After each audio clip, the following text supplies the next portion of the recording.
Sejam todos bem-vindos ao canal Companheiros da Luz.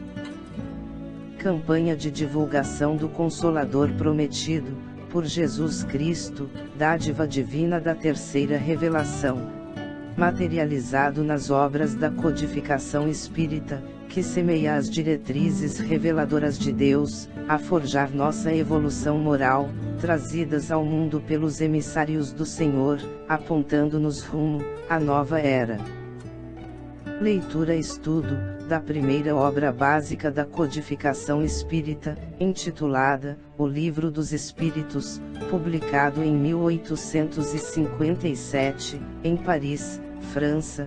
Conteúdo de revelação, extrato de respostas, psicografadas a diversos médiuns, pela espiritualidade superior, quando inquirida por Allan Kardec. Exame da segunda parte, denominada Mundo Espírita ou dos Espíritos.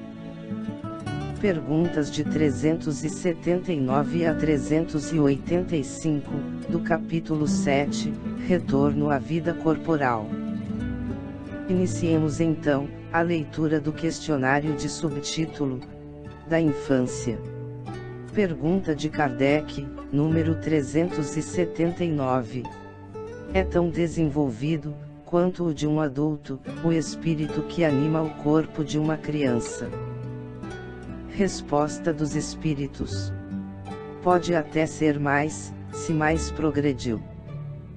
Apenas a imperfeição dos órgãos infantis o impede de se manifestar. Obra de conformidade com o instrumento de que dispõe. Pergunta de Kardec, número 380. Abstraindo do obstáculo que a imperfeição dos órgãos opõe à sua livre manifestação, o espírito, numa criancinha, pensa como criança ou como adulto? Resposta dos espíritos: desde que se trata de uma criança, é claro que, não estando ainda nela desenvolvidos, não podem os órgãos da inteligência dar toda a intuição própria de um adulto, ao espírito que a anima. Este, pois, tem efetivamente, limitada a inteligência, enquanto a idade lhe não amadurece a razão. A perturbação que o ato da encarnação produz no espírito, não cessa de súbito, por ocasião do nascimento. Só gradualmente se dissipa, com o desenvolvimento dos órgãos.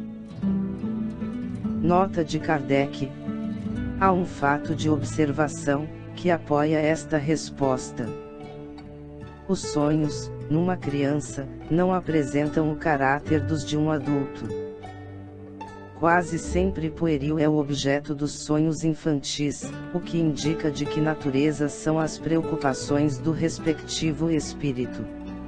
Pergunta de Kardec, número 381.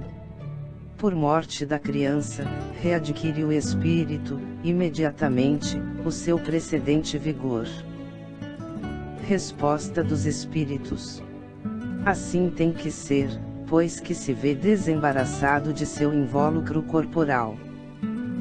Entretanto, não readquire a anterior lucidez, senão quando se tenha completamente separado daquele envoltório, isto é, quando mais nenhum laço exista entre ele e o corpo.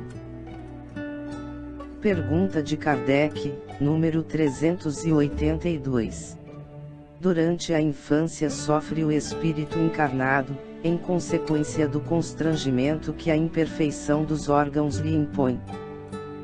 Resposta dos espíritos: não, esse estado corresponde a uma necessidade, está na ordem da natureza, e de acordo com as vistas da providência. É um período de repouso do espírito. Pergunta de Kardec, número 383. Qual, para este, a utilidade de passar pelo estado de infância? Resposta dos espíritos: encarnando, com o objetivo de se aperfeiçoar, o espírito durante esse período, é mais acessível às impressões que recebe, capazes de lhe auxiliarem o adiantamento, para o que devem contribuir os incumbidos de educá-lo. Pergunta de Kardec, número 384. Por que o choro, a primeira manifestação da criança ao nascer? Resposta dos Espíritos. Para estimular o interesse da genitora, e provocar os cuidados de que há mister. Não é evidente que se suas manifestações fossem todas de alegria, quando ainda não sabe falar, pouco se inquietariam os que o cercam, com os cuidados que lhes são indispensáveis. Admirai, pois, em tudo a sabedoria da providência. Pergunta de Kardec, número 385. Que é o que motiva a mudança, que se opera no caráter do indivíduo em certa idade, especialmente ao sair da adolescência? É que o espírito se modifica. Resposta dos Espíritos. É que o espírito retoma a natureza que lhe é própria, qual era. Não conheceis o que a inocência das crianças oculta. Não sabeis o que elas são, nem o que o foram, nem o que serão.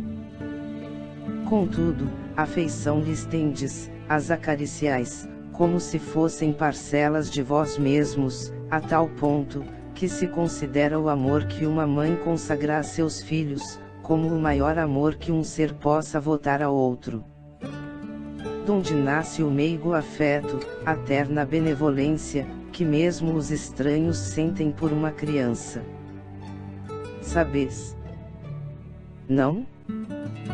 Pois bem, vou explicá-lo. As crianças são os seres que Deus manda a novas existências. Para que não lhe possam imputar excessiva severidade, dá-lhes ele todos os aspectos da inocência. Ainda quando se trata de uma criança de maus pendores, cobrem-se-lhe as más ações com a capa da inconsciência. Essa inocência não constitui superioridade real, com relação ao que eram antes, não? É a imagem do que deveriam ser, e se não o são, o consequente castigo exclusivamente sobre elas recai. Não foi, todavia, por elas somente que Deus lhes deu esse aspecto de inocência, foi também e sobretudo por seus pais, de cujo amor necessita a fraqueza que as caracteriza. Ora, esse amor se enfraqueceria grandemente, à vista de um caráter áspero e intratável, ao passo que, julgando seus filhos bons e dóceis, os pais lhes dedicam toda a afeição, e os cercam dos mais minuciosos cuidados. Desde que, porém, os filhos não mais precisam da proteção e assistência que lhes foram dispensadas, durante 15 ou 20 anos, surge-lhes o caráter real e individual em toda a nudez. Conservam-se bons, se eram fundamentalmente bons. Mas, sempre irisados de matizes, que a primeira infância manteve ocultos. Como vedes, os processos de Deus são sempre os melhores, e quando se tem o coração puro, facilmente se lhes apreende a explicação. Com efeito, ponderai que nos vossos lares, possivelmente, nascem crianças, cujos espíritos vêm de mundos onde construíram hábitos diferentes dos vossos, e dizei-me como poderiam estar no vosso meio esses seres, trazendo paixões diversas das que nutris, inclinações, gostos, inteiramente opostos aos vossos. Como poderiam enfileirar-se entre vós, senão como Deus o determinou, isto é, passando pelo tames da infância.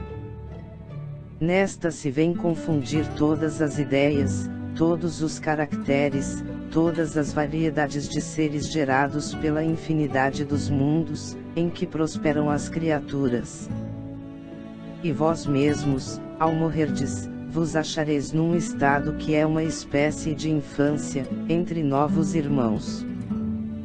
Ao volverdes à existência extraterrena, ignorareis os hábitos, os costumes, as relações que se observam nesse mundo, para vós, novo.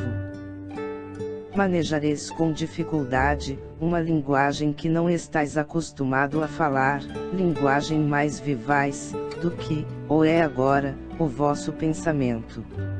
A infância ainda tem outra utilidade.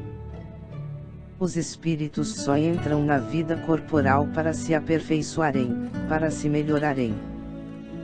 A delicadeza da idade infantil os torna brandos, acessíveis aos conselhos da experiência, e dos que devam fazê-los progredir. Nessa fase é que se lhes pode reformar os caracteres e reprimir os maus pendores. Tal o dever que Deus impôs aos pais, missão sagrada de que terão de dar contas.